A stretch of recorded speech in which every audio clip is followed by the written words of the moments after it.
300 રૂપિયાની ચોરીના આરોપમાં એક દિવ્યાંગને મોત મળી।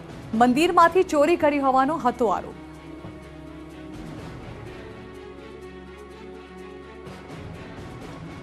પોરબંદરમાં માત્ર 300 રૂપિયાની ચોરીના આરોપમાં દિવ્યાંગને જીવ ગુમાવવાનો વારો આવ્યો।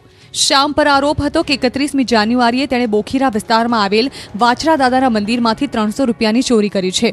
મંદિરમાંથી ચોરી થઈ હોવાની જાણ થતાં ગામના જ 3 શખ્સોએ શ્યામને અટકાવ્યો હતો। દાવો છે કે ત્યારબાદ આરોપીઓ શ્યામને નજીકમાં આવેલી ઝેરોક્સની દુકાનમાં લઈ ગયા અને ગુનો સ્વીકારવા માટે લાકડીઓ તથા પ્લાસ્ટિકના પાઇપ વડે આડેધડ માર માર્યો। બનાવની જાણ થતાં પોલીસ ઘટનાસ્થળે પહોંચી અને શ્યામને પોલીસ સ્ટેશને લઈ ગઈ, જ્યાં શ્યામ ઢળી પડ્યો। પોલીસે 108ની ટીમને જાણ કરી 108ની ટીમ આવી, પરંતુ ત્યાં સુધીમાં મોડું થઈ ચૂક્યું હતું। આ કેસમાં પોલીસે 3 આરોપીઓ વિરુદ્ધ હત્યા તેમજ પુરાવાનો નાશ કરવા સહિતની વિવિધ કલમો હેઠળ ગુનો નોંધ્યો છે। આરોપીઓમાં પોરબંદર છાયા નગરપાલિકાના ટાઉન પ્લાનિંગ કમિટીના ચેરમેનના નાના ભાઈનું પણ નામ સામેલ છે। ઉલ્લેખનીય છે કે 24 વર્ષીય શ્યામ બથિયા ફિનાઇલ અને એસિડ વેચી પરિવારનું ગુજરાન ચલાવતો હતો।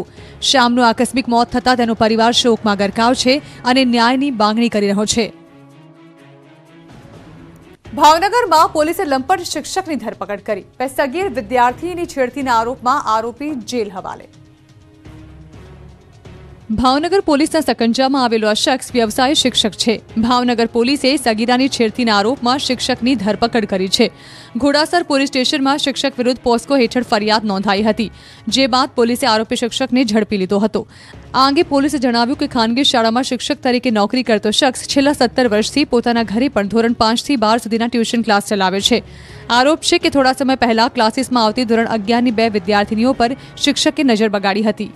શિક્ષકના વ્યવહાર અંગે વિદ્યાર્થીનીઓએ વાલીઓને જાણ કરી હતી, જે બાદ મામલો પોલીસ સ્ટેશને પહોંચ્યો હતો। વિદ્યાર્થીના વાલીએ શિક્ષક વિરુદ્ધ ફરિયાદ નોંધાવી હતી। આ કેસમાં પોલીસે હાલ આરોપીને ઝડપી લઈ વધુ તપાસ શરૂ કરી છે। યાત્રાધામ શામળાજીમાં ભક્તોનું ઘોડાપૂર ઉમટ્યું। હજારો ભક્તોએ શામળાજીના ચરણોમાં શીશ ઝુકાવ્યું। મહાસુદ પૂર્ણિમા નિમિત્તે યાત્રાધામ શામળાજીમાં ભક્તોનું ઘોડાપૂર ઉમટ્યું। ભગવાન શામળિયાના દર્શન માટે વહેલી સવારથી જ મંદિર પરિસરમાં ભક્તોની લાંબી લાઈનો લાગી અને દર્શન કરી ધન્યતાની અનુભૂતિ કરી। મંદિરમાં ભગવાનનો વિશેષ શણગાર કરાયો।